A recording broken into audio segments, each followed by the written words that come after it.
They called him slow, old, useless. The new manager laughed in front of everyone and said, "People like you don't belong in a modern company." Then he fired him publicly. What he didn't know was, in less than 24 hours, the entire factory would shut down because of that one decision. Think about the last time you judged someone based on their age or their speed. In psychology, there's something called surface-level bias, the instinct to judge someone's value in seconds based on how they look or move. It feels harmless until it isn't, because sometimes that one judgment destroys everything. If you believe experience should be respected, hit subscribe.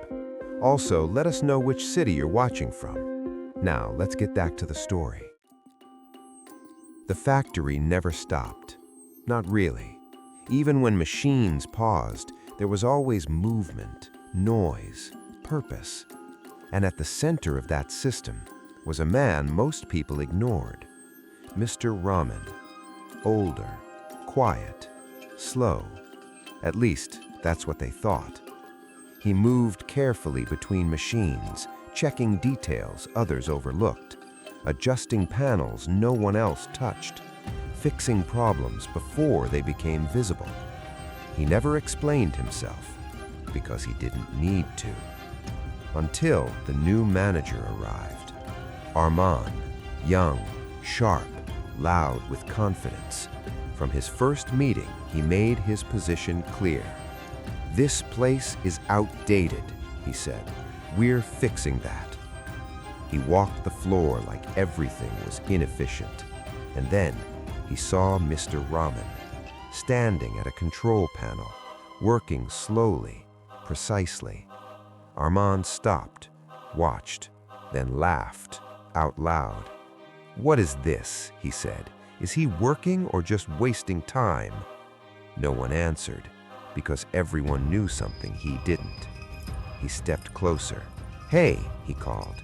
Mr. Rahman turned calmly. "Yes?" "You've been standing here for minutes," Rahman said. "Why isn't it done?"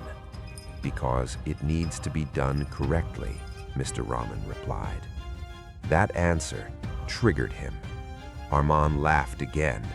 "In this company," he said loudly, "we don't have time for slow and careful." The room grew quiet. "You've been here how long?" Rahman asked. 32 years. Rahman smirked. "Exactly." Pause. "That's the problem." A worker whispered, "This is going too far." But no one stepped in. Rahman turned to the team. "This is what's holding us back," he said, then pointed at Mr. Rahman. "Old habits, old thinking." He stepped closer. "You know what we call that?" Silence. Dead weight. The word echoed across the floor, public, sharp. Mr. Rahman didn't react. That silence made Rahman louder. "You don't adapt. You don't improve." Pause. "You just exist here." Another pause. "And slow everyone down." A technician muttered, "That's not true." Ignored. Rahman raised his voice again. "People like you don't belong in a modern company." Then, "You're fired." No warning, no process. Effective immediately. A tool dropped, metal hitting concrete. No one moved. Mr. Rahman looked at him, calm. "Are you sure?" he asked. "Yes," Rahman replied. Mr. Rahman nodded, removed his gloves, placed them down.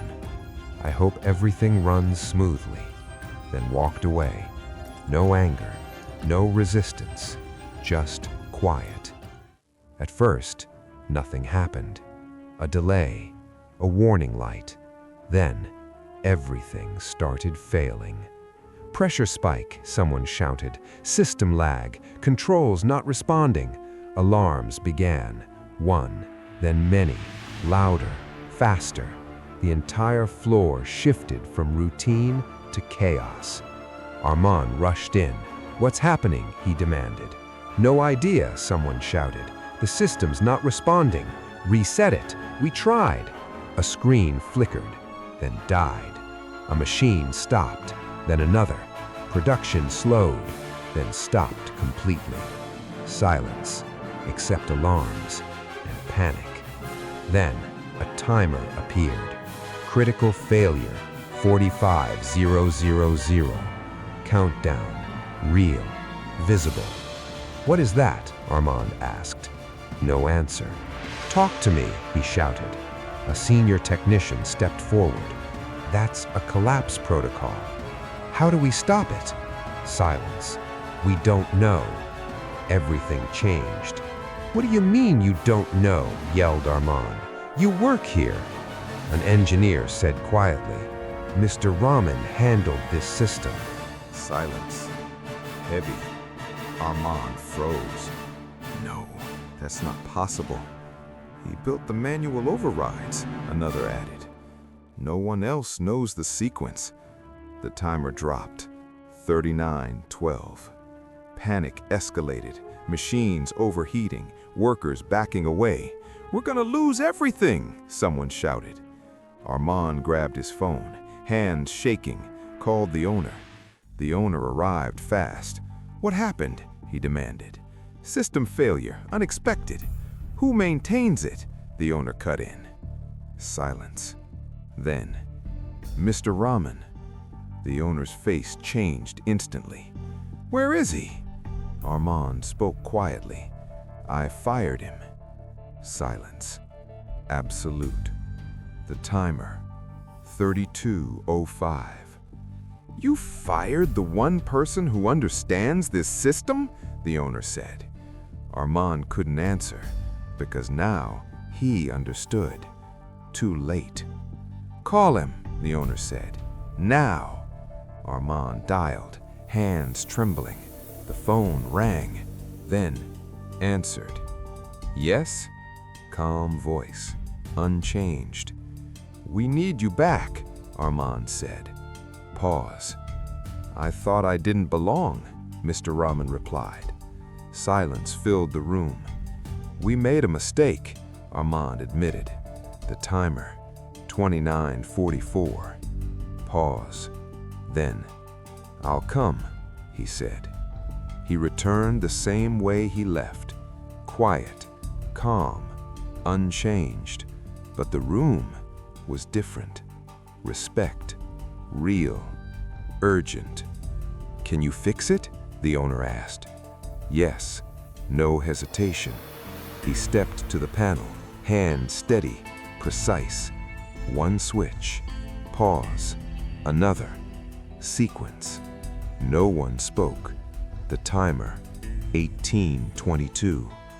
Then, the alarms stopped, one by one. Machines restarted, smooth, controlled, perfect.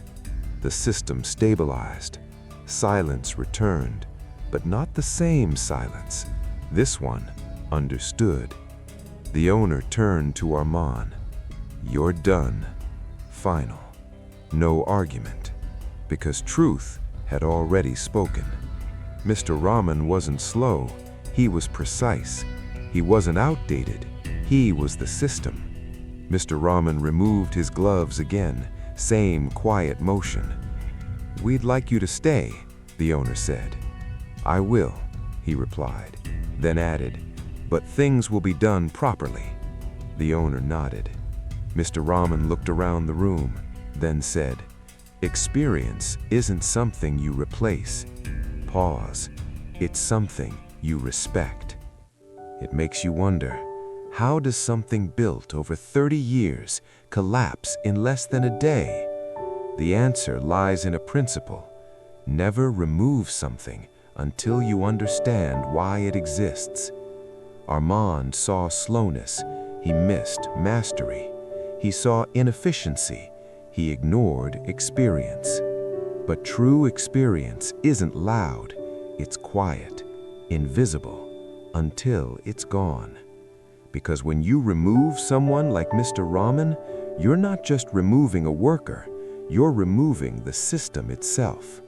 And sometimes you only realize that after everything breaks.